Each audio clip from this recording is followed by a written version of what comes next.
Hello, welcome to a new installment of Music Woes. I'm serious, it's actually here. Wow. Tens of people waited for it. I tried to make one in this exact spot last year when I saw Less Than Jake for the first time live, and it was going to be about people talking throughout concerts. They talk throughout the show, and I have to hear them because they exist near me. Wasn't a great video. I didn't upload it because it sucked. It was only like 2.5 minutes long. You really can't go into much detail when you say, "Man, I fucking hate it when people talk throughout concerts." That's it, goodbye. I'm here with something I can actually talk about at length, so I guess I'll introduce it like this. If you've ever spoken to me before, you probably know I like concert recordings. So that's, listening to them, downloading them, and recording them myself. Over the past 2.5 years, I've recorded at least 20 concerts, so I like to think that I know the do's and don'ts of this sort of stuff. So it's really disappointing when you get a concert recording of a band you like, and you listen to it, or you look at the kind of file it is, and you're like, oh, that's disappointing. I could have done that a lot better. So I'm going to try and put into words the problems I have with this sort of thing.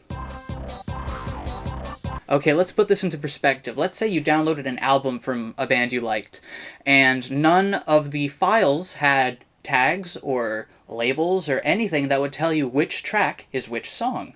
An absurd amount of concert recordings you'll find is really lacking in information, whether it be the labeling, which is not the biggest problem if it has tags, but if it doesn't have tags, then you gotta put that shit in yourself. And that's a whole fucking process. I don't understand why you wouldn't go and put in tags if you went through the trouble of recording a show and then splitting it into tracks. So instead of just having track 1, this song title, track 2, that song title, it would just be track 1, track 2. So most of the time, these sorts of files that aren't properly tagged or labeled, they come with an info document, and that tells you, okay, this is the set list, this is what they played, this is what they did. And that's perfectly fine to include. But then, you typed all that shit out, why wouldn't you just tag your files?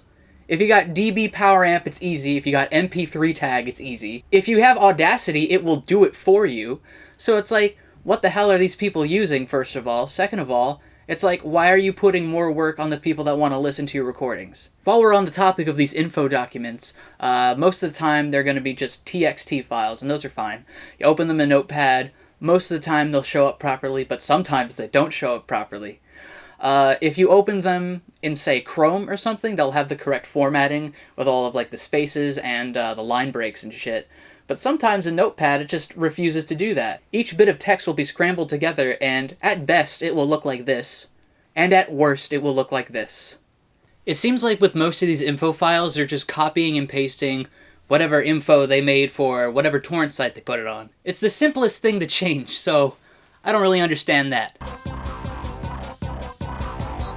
So sometimes you'll record a show and it'll sound pretty much perfect right off the bat, and then you can just raise the volume of the recording and then split it into tracks, put it out, sounds fine. I've done that before. Here's an example. That was no EQing, just a bit of volume raising and then splitting and stuff like that. Conversely, you can also go way, way overboard with the EQing. Another example of mine, this is unfortunately a show where a little bit too much on the high end, not so much for bass. But, it's just something I did.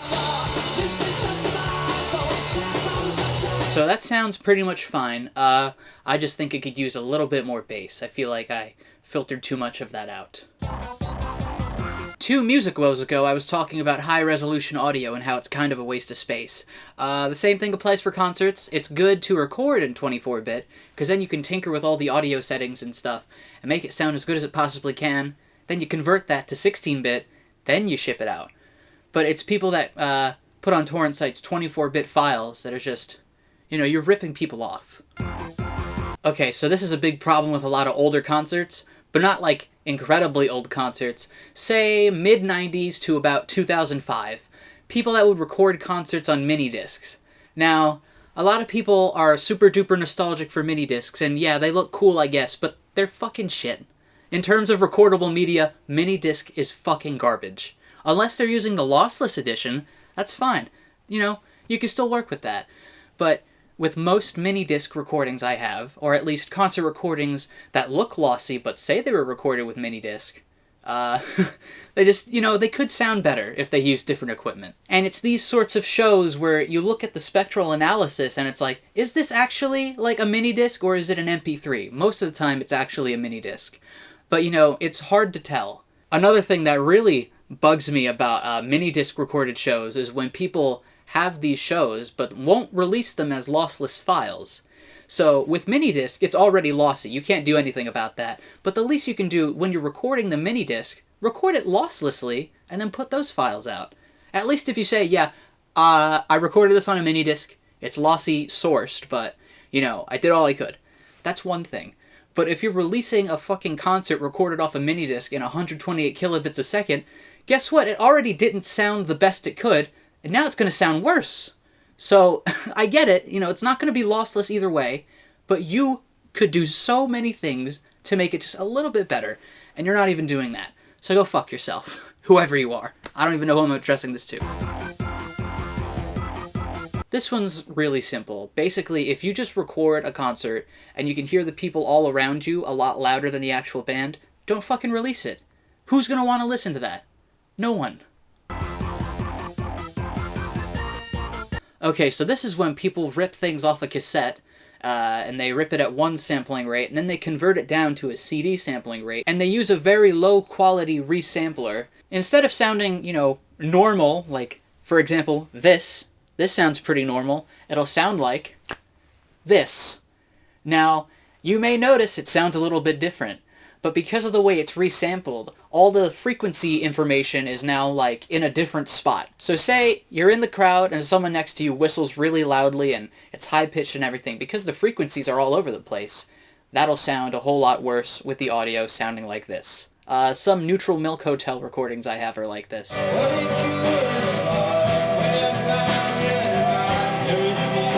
And also some Apples and Stereo recordings I have are like this.